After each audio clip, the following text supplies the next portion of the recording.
Hi, everybody. My name is Harleen, and I am a student from Sacramento State. And today I will be interviewing Mr. Christian Gehoff, who is with the Chartered Accountants of Australia and New Zealand and works as an international construction. Thank you so much for coming today, Mr. Gehoff. It is an honor to be interviewing you. Not a problem, Harleen. Thank you very much for having me. It's a pleasure to join you today. Okay, so my first question for you today is, can you tell us a little bit about yourself and how long have you been an accountant for? Certainly. I have been a chartered accountant since 2011, and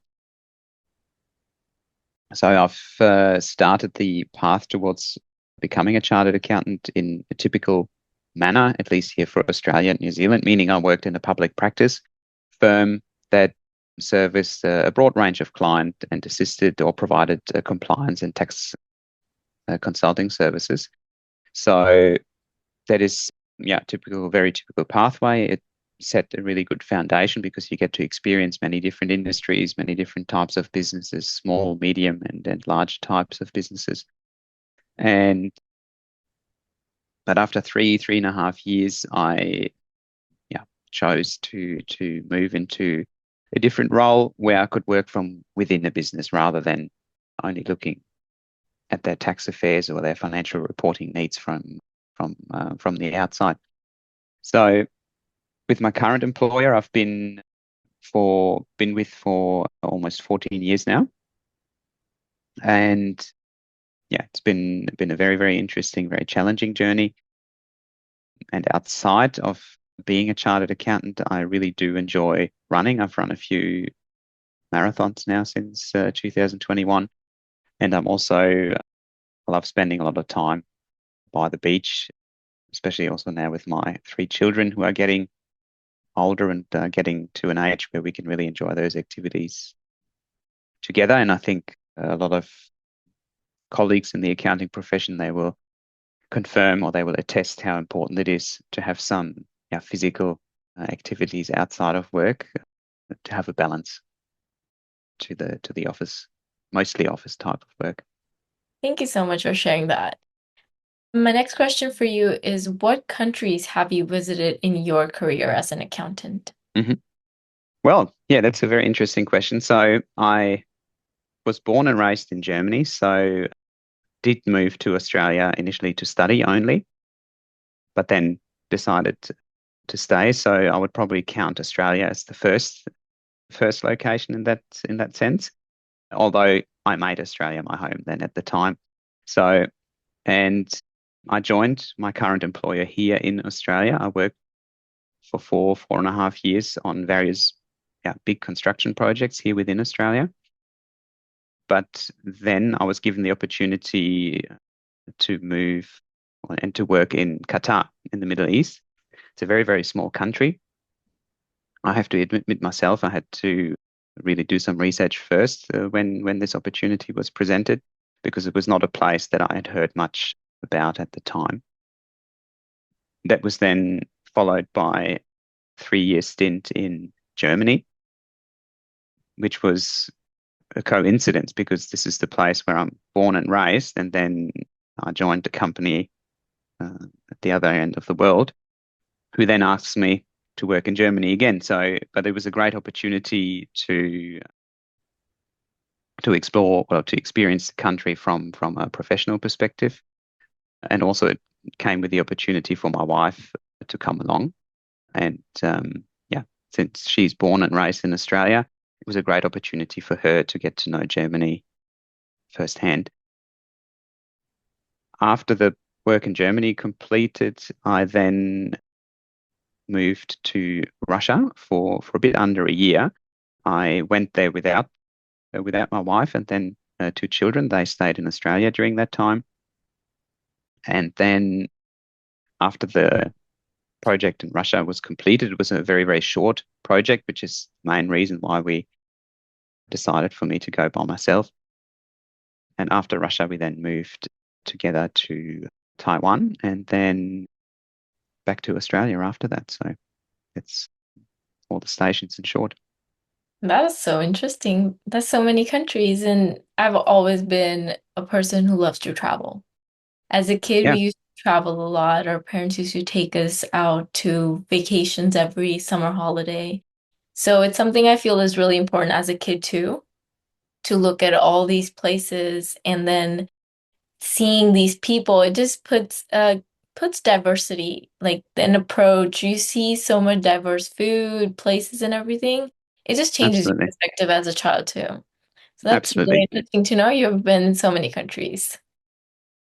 Next question for you is what key lessons or insights would you say you have learned or picked up in your travels as that have shaped your approach as an accountant or Yeah. in accounting? Yeah, I think the first and the most important one is really that accounting is an international language.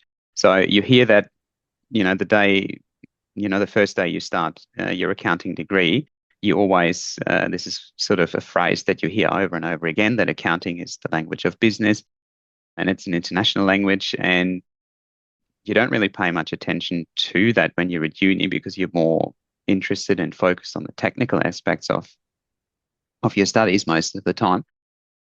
But when you go to places where people speak completely different languages, have a completely different cultural background, but you can still, without hesitation or without any difficulty, you can still jump straight into discussing topics and yeah, explain them with simple debit and credit entries or T ledgers. So that is really quite interesting. There is always, of course, a completely different bureaucracy involved in the different countries behind it. So the communication or the liaison with the local tax authorities, etc., might be completely different, but the fundamentals. So really, the bread and butter of what accounting is really something that once you have learned it, and it doesn't matter in which language you have learned it or studied it, this is really something that you can apply and you can utilize worldwide. It's probably the biggest takeaway. So when you hear that phrase during your studies, it is true. I can vouch for that. And probably the second part is not so much focused on accounting, but it's a lesson really that I've picked up, especially when working abroad, and that is that a little bit of respect and a little bit of stepping back and taking things in before you comment or before you judge is something that goes a long, long way. So this is really something that is essential when you work with colleagues from very, very different backgrounds, different language, cultural backgrounds. So this is really something that can be applied universally outside of the accounting field as well. Thank you. It's great to know as someone who's trying to go into that field to know what to make sure don't to do. Because Yeah, it is best to know how you are supposed to put yourself out there while showing them what you can do and can't, but also knowing the boundaries of to slowly show the other people of what you're capable of. So exactly. thank you. My next question is, what is the craziest experience or maybe a memorable one that you've had during these travels? Yeah, that's also there's many memories, of course, and I think there's many sort of small experiences that make that time very, very memorable, regardless of the country. It's often small things, finding your way around at a local market or interacting with local colleagues or and try out different foods.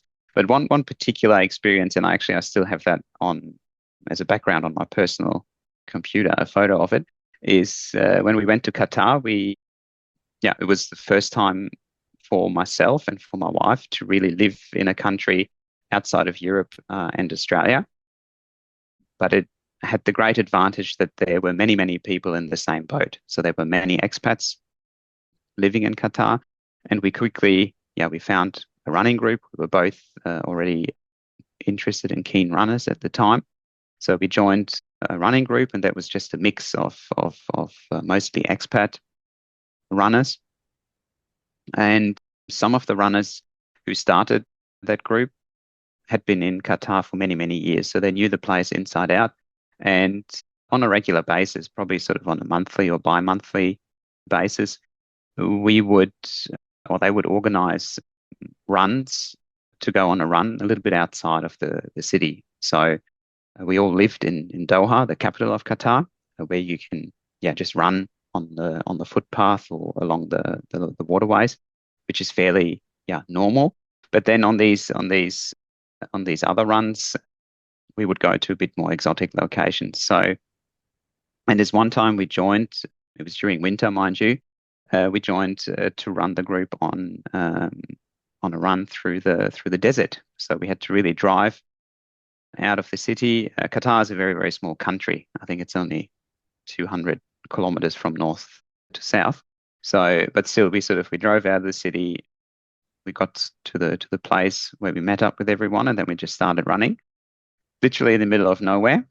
It was a desert, and we did get stopped by the local police because we were quite close to the border of Saudi Arabia, and they could not believe, or they could not understand why we were running in the desert. So we were a group of, I think, 10 or 15 people. We didn't speak any, we only had one runner with us who spoke a little bit of Arabic.